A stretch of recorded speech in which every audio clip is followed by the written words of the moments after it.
A volley of kicks rained down on Dana Whitfield. One caught her ribs, and the sound that left her was not a scream. It was breath leaving a body that refused to move. Her knees had already hit the wet concrete. Her arms were locked around a bleeding stranger beneath her, a woman shielding a man she had met only minutes before, because somewhere deep inside her, a voice had said, "Not today, not on my watch." What happens next will show you that one small act of courage, one decision to stand between danger and a stranger, can call something enormous out of the shadows.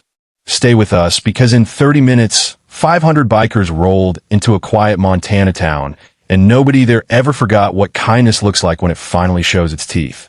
Before we go further, if stories like this move you, stories about ordinary people doing extraordinary things for each other, hit that subscribe button and tap the like icon so more of these stories find their way to you.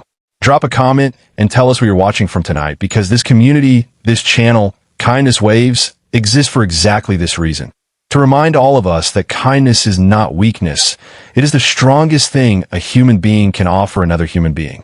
Now, let's go back to where it all started. Willow Creek sits low in a valley in western Montana. The kind of town where the mountains close and early and the streetlights come on before anyone's ready for them to. It's the kind of place where everybody waves at everybody, even strangers, because in a town of 1,100 people, a stranger usually turns out to be somebody's cousin by the end of the week. Pete's Roadhouse had been sitting on the edge of Route 9 for longer than most of its customers had been alive, and the neon sign out front had a flicker in the letter E that nobody had ever bothered to fix. Inside, the place smelled like burnt coffee and bacon grease, and the jukebox in the corner only played about half its songs right, but nobody minded. It was home. The man behind that flickering neon sign, the man who fixed lawnmowers every Tuesday out of a little garage 2 blocks off Main Street, was named Walt Reyes. To the folks of Willow Creek, he was just an old man with grease-stained hands and a voice like gravel rolling downhill. He wore the same faded denim jacket every single day, rain or shine, and if you looked close, real close, you might notice the patches on the back had been carefully removed, leaving faint outlines where something used to be. Nobody asked. In small towns, some things are understood without being said, and Walt's silence about his past was one of those unspoken agreements the whole town seemed to honor. What the town didn't know about Walt Reyes filled up a lifetime of small, quiet kindnesses. He fixed old Mrs. Holloway's mower every spring for free, telling her it was already paid for, even though nobody could remember who paid. He'd shovel the sidewalk in front of the pharmacy before the owner even opened up, and if you asked him why, he'd just shrug and say the exercise was good for his knees.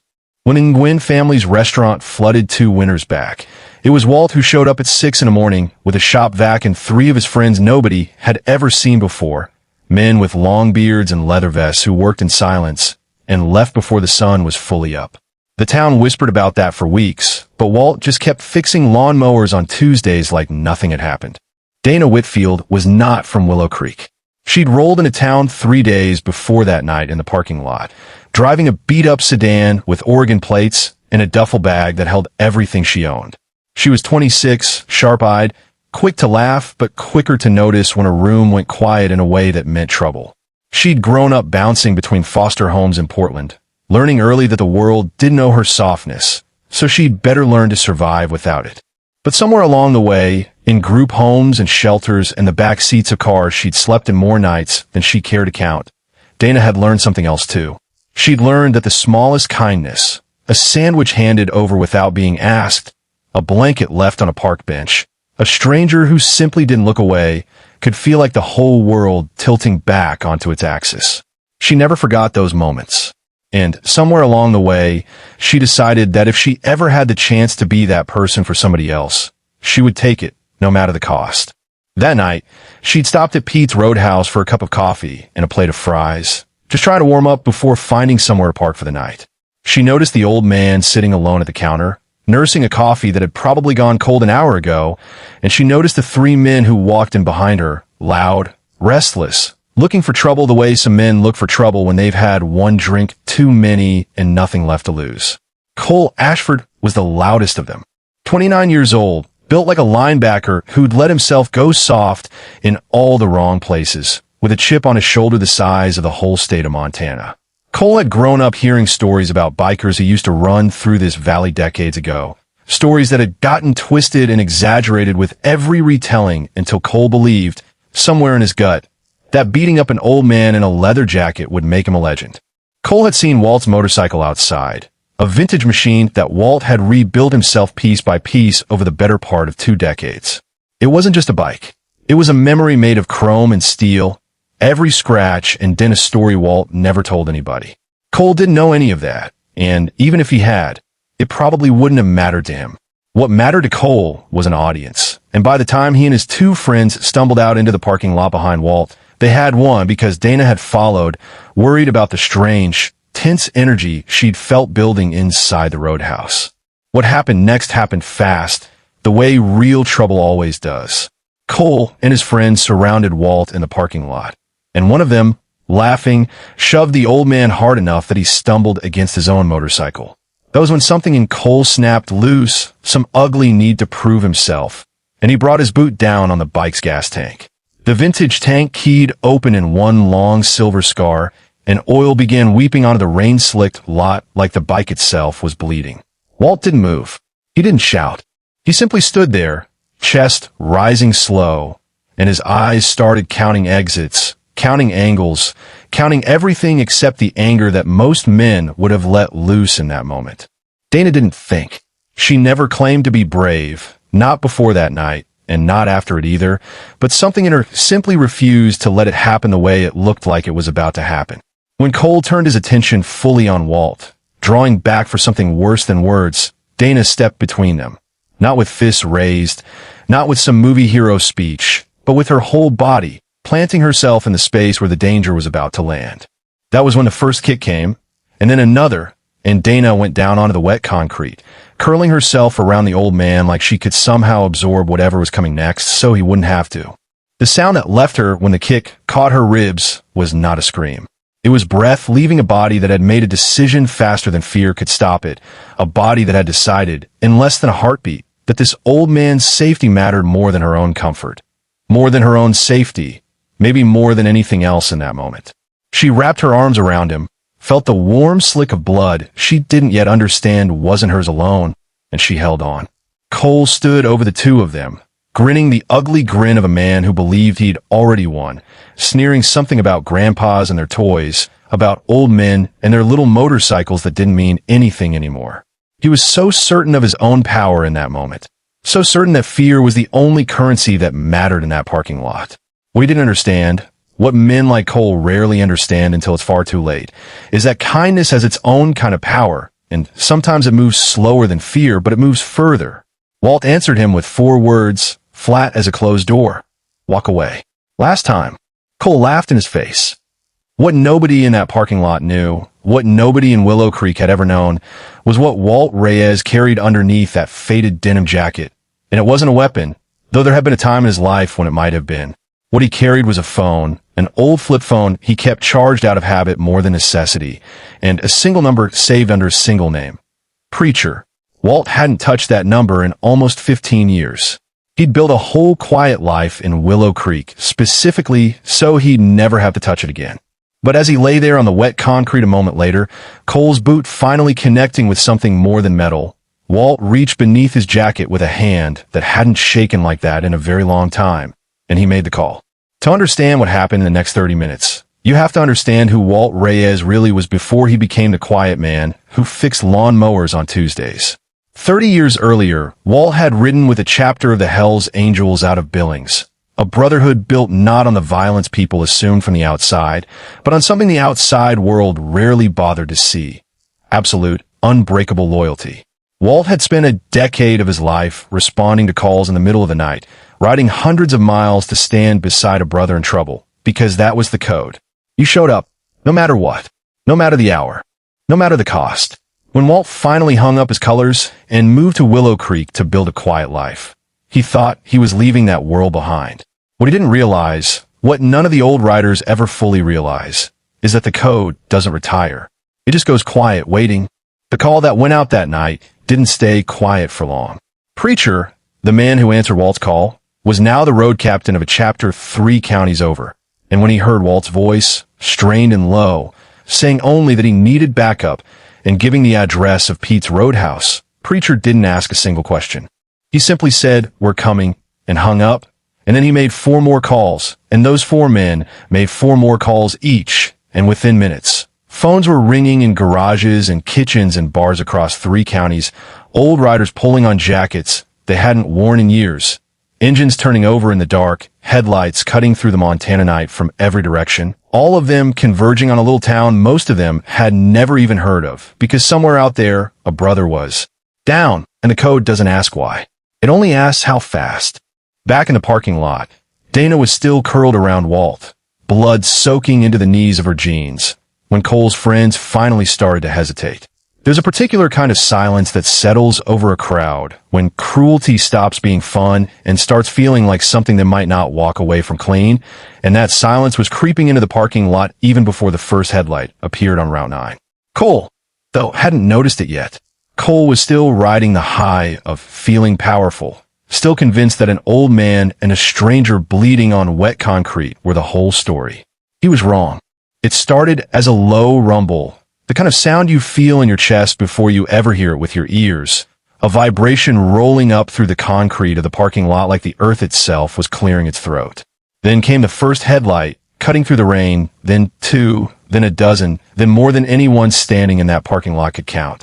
Motorcycle after motorcycle rolled off Route 9 and into the lot of Pete's Roadhouse, engines growling low and steady, until the small gravel lot behind the roadhouse looked like the gathering of some ancient army summoned out of the dark. Within 30 minutes, just as Walt had somehow known they would, 500 riders had descended on Willow Creek, and the quiet little town that closed its streetlights on early and rolled up its sidewalks by 9 o'clock suddenly found itself holding its breath. Cole's bravado drained out of him the moment the first line of bikes formed a wall around the parking lot. Headlights blazing, engines idling with a patience that felt far more dangerous than any shout could have been. Preacher swung off his bike first, walking straight toward Walt and Dana, still tangled together on the wet concrete, and knelt down beside them without a word to Cole at all, as if the young man simply didn't exist yet, as if he hadn't earned the attention.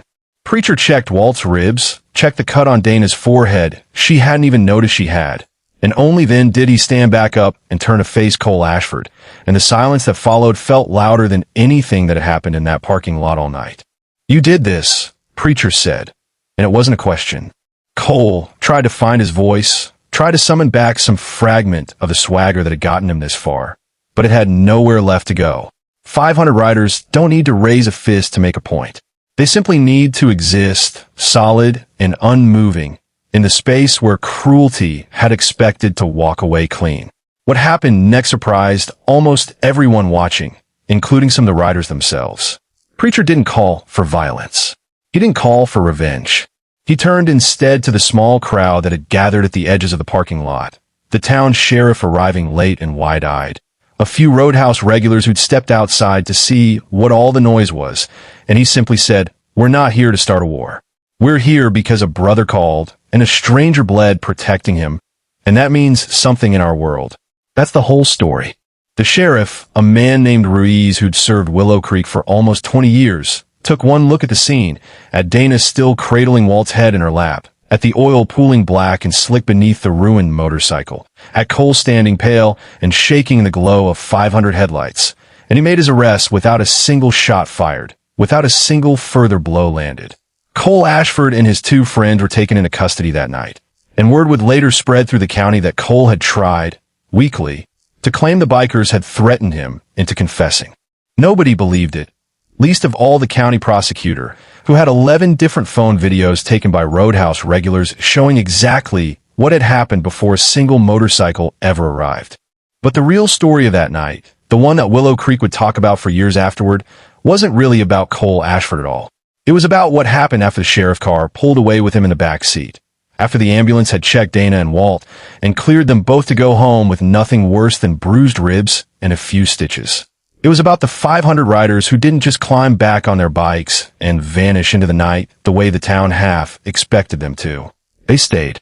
Preacher walked over to where Dana sat wrapped in a blanket someone from the roadhouse had brought out, still shivering more from adrenaline than cold, and he knelt down in front of her the same way he'd knelt beside Walt. You didn't know him, Preacher said. You'd known him 3 days. And you put your body between him and that boy's boots. He wasn't asking a question, but Dana answered anyway, quiet and a little embarrassed by the attention. Somebody did that for me once, she said. A long time ago. I never got to thank them. I guess I've been waiting for a chance to pass it on. Word of what happened at Pete's Roadhouse spread through Willow Creek by morning and through the wider county by the end of the week, but it didn't spread the way stories about biker gangs usually spread, with fear and warnings to lock the doors.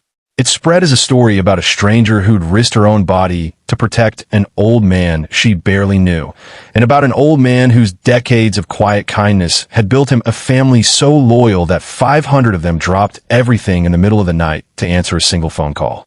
The town that had always seen Walt Reyes as just the guy who fixed lawnmowers on Tuesdays suddenly understood him a little differently, though nobody loved him any less for it. If anything, they loved him more, because now they understood that the kindness he'd shown them all those years wasn't an accident or a hobby. It was who he was all the way down, whether he was standing in a garage with a wrench in his hand, or standing in a parking lot refusing to raise his fists against a man determined to hurt him. Dana Whitfield had planned to leave Willow Creek within the week, just like she'd planned to leave every town she'd ever passed through, never staying long enough to be disappointed by a place or to disappoint it in return. But something about that night changed the math for her. Walt insisted on paying to have her car properly serviced, the kind of thing nobody had ever just done for her before without expecting something back. And when she tried to argue him out of it, he just shrugged the way he always did and said the same thing he told everyone in Willow Creek. It's already paid for, he said. Somebody paid it forward a long time ago. I'm just passing it along. Dana understood exactly what he meant, because she'd been saying almost the same thing to herself her whole life without ever having the words for it, until that moment. She ended up staying. She took a job at Pete's Roadhouse, waiting tables and pouring coffee, and within a year, she'd moved into the little apartment above the pharmacy that Walt had, of course, arranged for at a price so low it was barely a price at all. The town watched her transform from a guarded stranger with an Oregon license plate into someone who knew everybody's name and everybody's order and everybody's birthday. Someone who started leaving anonymous gift cards on the counter for families she'd noticed were struggling. Someone who, in her own quiet way, started becoming exactly the kind of person who'd once been kind to her when she needed it most. Cole Ashford, for his part, was convicted on charges of assault and vandalism, and he served 18 months before returning to a town that had not forgotten what he'd done, though most of Willow Creek chose, quietly and deliberately, not to freeze him out entirely. Walt, of all people, was the one who showed up at Cole's release, waiting outside with a cup of coffee and no anger left in his face at all. You've got a choice now, Walt told him, the way he'd tell anyone fixing a broken lawnmower that had one more season left in it if you treated it right. You can spend your life being the guy who did that, or you can spend it being somebody else. I've watched men make both choices. The second one's harder, but it's the only one worth making. Nobody could say for certain what finally shifted in Cole after that conversation, but 2 years later he was working construction on the far side of the county, and folks who'd known him before said he'd gotten quiet. Thoughtful even, the kind of quiet that comes from a man who's finally had to sit with what he'd done and decide who he wanted to be instead. As for the 5H,